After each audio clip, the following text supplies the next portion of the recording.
দেখছেন BNA news, সবার সাথে সবার পাশে।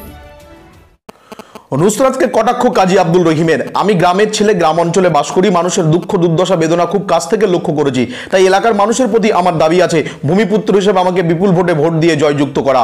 আর নাসিক থেকে আঙুর গাছের চারা এনে বসিরহাটের ধানি জমিতে চাষ করলে হয়তো আঙুর গাছ হতে পারে, কিন্তু ফল হবে না। মঙ্গলবার বারাসাতের জাতীয় কংগ্রেসের একটি কর্মী সভায় বসিরহাটের লোকসভা কেন্দ্রের তৃণমূল কংগ্রেসের প্রার্থী অভিনেত্রী নুসরাত জাহানকে উদ্দেশ্য করে এমনই কটাক্ষ করলেন কংগ্রেস প্রার্থী কাজী আব্দুল রহিম। এদিন বারাসাতের তিতুমির সভাকক্ষে বারাসাত, বনগাঁ, বসিরহাট এই তিনটি লোকসভা কেন্দ্রের জাতীয় কংগ্রেসের প্রার্থীদের নিয়ে একটি কর্মী সভার আয়োজন করা হয়। এই কর্মী সভাতে এসে বসিরহাট লোকসভা কেন্দ্রের জাতীয় কংগ্রেসের প্রার্থী কাজী আব্দুল রহিম এই মন্তব্য করেন। দেখুন, হেভিওয়েট বলুন নিশ্চিত আপনার সাংবাদিক বন্ধু, আপনারা সবকিছু বলতেই পারেন।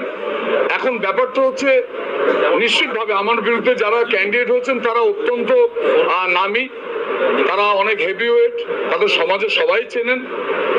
আমি তো গ্রামের মানুষ, তারা সব বিখ্যাত, সব আমার বিরুদ্ধে 3 জন ক্যান্ডিডেট হয়েছে। এখন ব্যাপারটা হচ্ছে আমি তো স্থানীয় মানুষ, পঞ্চায়েত এলাকায় থাকি, আমি আমার নিজের ভোট তখন আমি দিতে পারবো, এরকম দিতে পারবেন।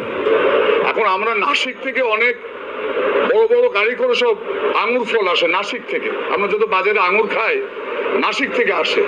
এখন এই আঙুর গাছ যদি কেউ নাসিক থেকে নিয়ে এসে বসিরহাটে ধানের জমিতে রুয়ে দেয়, এখন সেখানে আঙুর গাছটা হয়তো হবে, কিন্তু ফল কি হবে সেটা আমি বলতে পারবো না। বসিরহাটের ধানের জমিতে নাসিকের আঙুর ফল হবে কিনা আমি ভীষণ আশাবাদী। তখন মানুষকে আমি ভরসা করে বিশ্বাস করি। বসিরহাটের মানুষ সিদ্ধান্ত নিয়েই ফেলেছেন যে তাদের ঘরের ছেলেকে এবার তারা ভারতবর্ষের পার্লামেন্টে পাঠাবেন।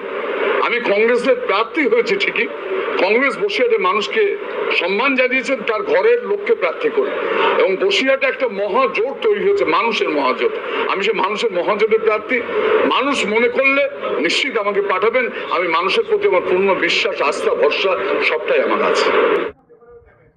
কংগ্রেসের কথা মিডিয়া লেখে না।